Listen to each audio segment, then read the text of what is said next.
नमस्कार माननीय महोदय, बेस्ट कंत्राटी कर्मचाऱ्यासाठी तर मी लढतच आहे, त्याबद्दल पण बोलणार आहे। त्या अगोदर आरोग्य विभाग जिल्हा सोलापूर तसंच माझं गाव डोणगाव उत्तर सोलापूर याच्यासाठी मी या 7-8 वर्षापासून 2018-19 पासून जे उपोषण केलं होतं त्यातून माझा पाठपुरावा चालला, त्यात भरपूर काही यश आलेलं आहे, येत आहे। परंतु काही बेस्टच्या पाठपुराव्यामागे माझ्या गावाकडचा पण पाठपुरावा थांबला होता, पण मी आता परत नंतर सुरुवात केला होता, कारण काही माहिती मिळाल्यापासून ते सुरुवात केलेलं आहे। त्यानंतर गणपती विसर्जन झाले 17/9/2024 माझं आमरण उपोषण गावात होतं।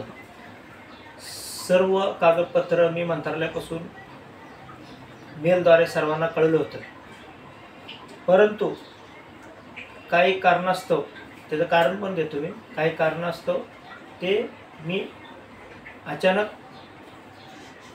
स्थगित केलं। ज्यावेळी स्थगित केलं त्यावेळेस मी आमच्या सलगर पोलीस चौकी जी आहे आमच्या गावाच्या अंतर्गत जे येते त्या पोलीस चौकीला मी तात्काळ एक असाच लेखी अर्ज लिहून त्यांना पाठवलेला आहे आणि शासनाला मेल केलेला आहे किंवा स्थगित केलेला आहे। या सर्व व्यवस्थित माहिती त्यांना मी काय द्यायचे दिलेलं आहे, कारण जे आरोग्य विभागासाठी लढत होतं ती गोष्ट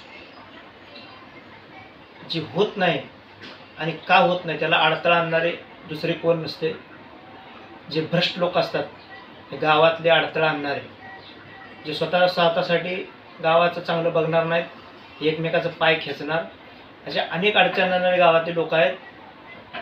जे इमानदार आहेत त्यांना ते दाबत असतात, त्यांना दबाव टाकत असतात आणि कायद्याच्या नियमाप्रमाणे सरकारी कर्मचारी जो अधिकारी आहे त्याला अनेक सुविधा मिळत असतात, त्याला त्या सुविधा मिळून सुद्धा तो काम करायला नको म्हणत असतोय। त्यात साथ देणारे आमच्याच गावातले काही राजकीय लोक किंवा इतर लोक असतात, त्यामुळे गावाची आपल्या सुधारणा होत नसते। परंतु त्याचा पाठपुरावा माझा तेव्हापासून चालूच आहे, आता पण चालू आहे। मी सांगितलं ना उपोषण करणार होतो, पण स्थगित केले, कारण त्याचं की आज तारीख आज गुरुवार आहे 19/9/2024 हे मुंबईचं राज्य माहिती आयुक्त मंत्रालय जे खंडपीठ आहे त्याची माहिती मला आली आहे। त्याने ह्याच्यात पूर्ण सविस्तर माहिती दिलेली आहे। ती माहिती काय आहे ते मला माहीत आहे।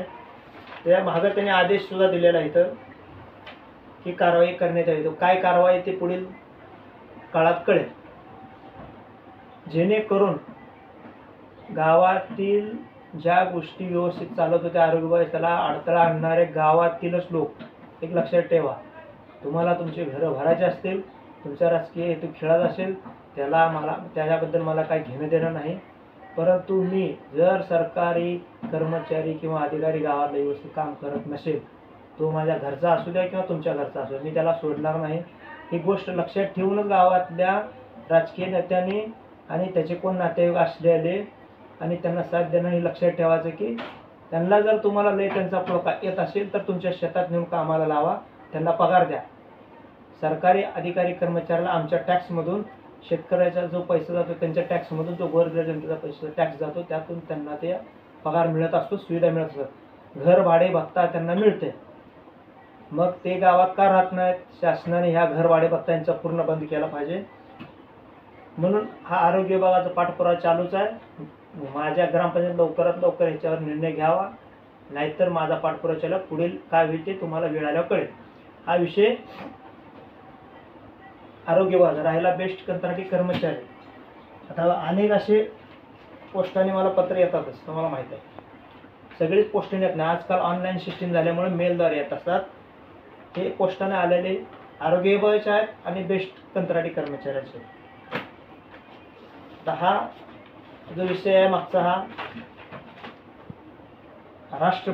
राष्ट्रपती देशाचे मुख्य असतात, त्यांचे असे मला अनेक मेल आहेत, त्यातला एक मुख्य मेल आहे, मी तुम्हाला पूर्ण काय सांगत नाही, पण तो मेल असा आहे, ते वेळेला तुम्हाला कळेल, कुणासाठी? बेस्ट कंत्राटी कर्मचारी मुंबई।